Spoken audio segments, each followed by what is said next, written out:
How would nuclear war between Russia and the US affect you?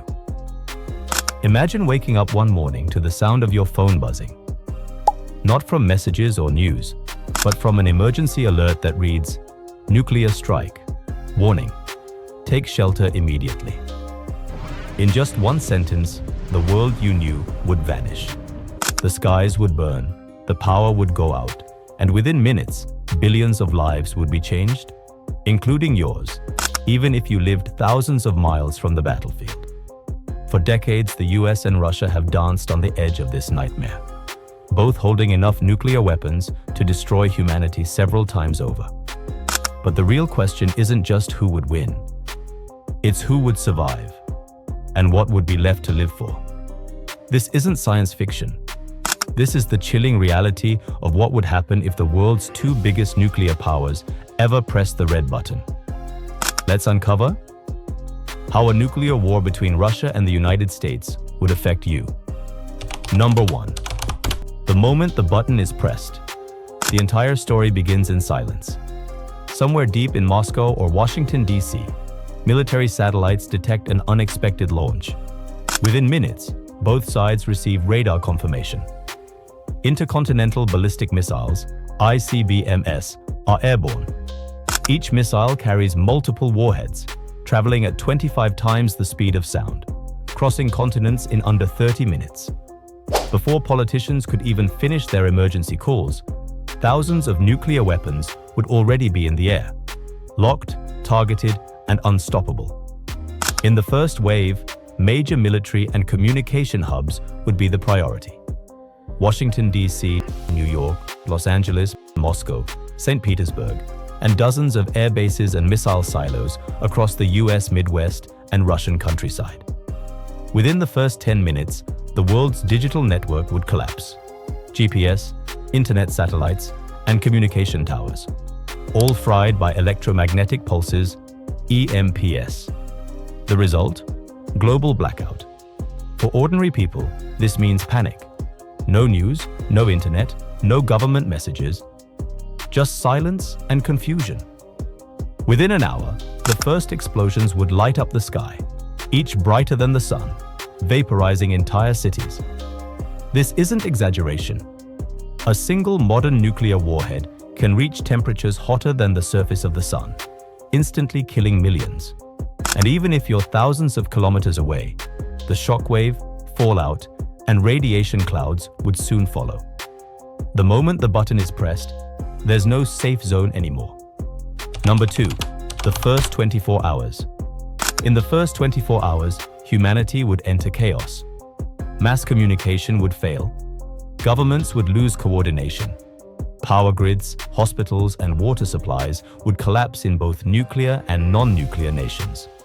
Radiation from detonated warheads would spread across the globe, carried by high-altitude winds.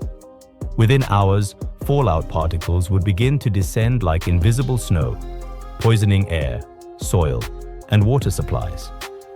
If you're within 500 miles of a strike zone, the radiation would reach you within hours.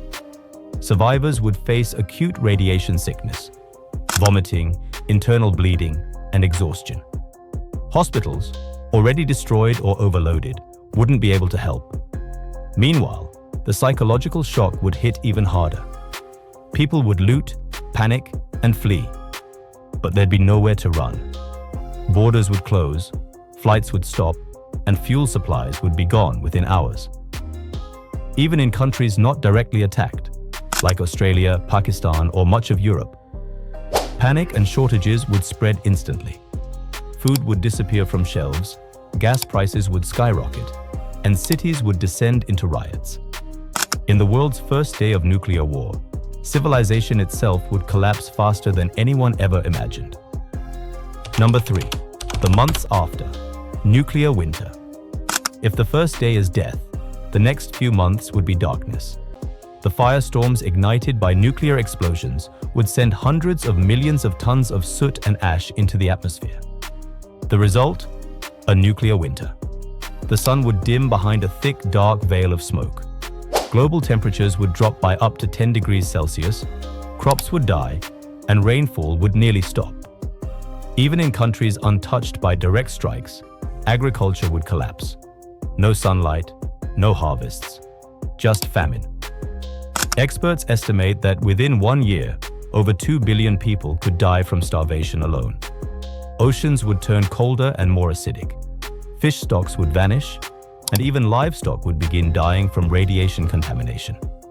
And while the survivors fight hunger, the atmosphere would continue raining radioactive dust for decades, contaminating everything it touches.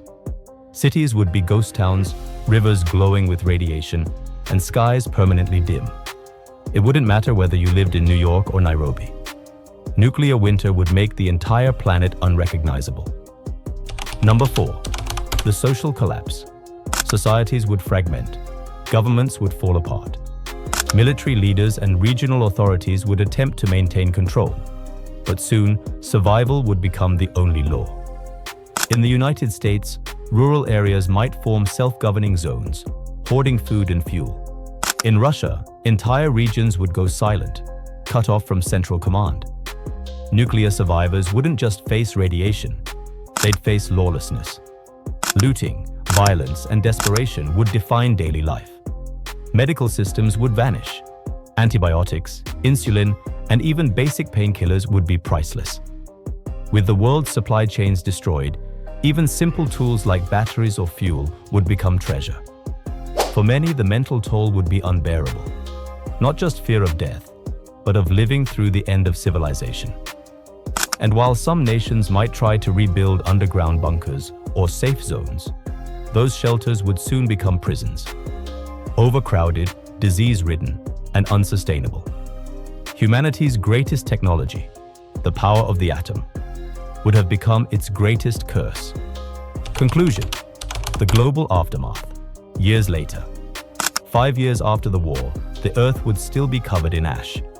Radiation levels would remain deadly in large parts of North America, Europe, and Asia. Cities once glowing with lights would now be silent ruins buried under layers of radioactive dust. But the planet itself would begin to heal. Slowly, painfully. Nature would adapt. Forests might regrow in some regions, animals would return to abandoned cities, and the ozone layer might start to rebuild. But humanity's survival would depend on luck. With technology gone and food scarce, the remaining few would return to a pre-industrial lifestyle, surviving off the land, scavenging the past for tools of survival. Language, borders, and even nations might vanish. The world map, as we know it, would no longer exist. And above all, history would remember the war not as a battle between superpowers, but as the moment human arrogance destroyed its own future.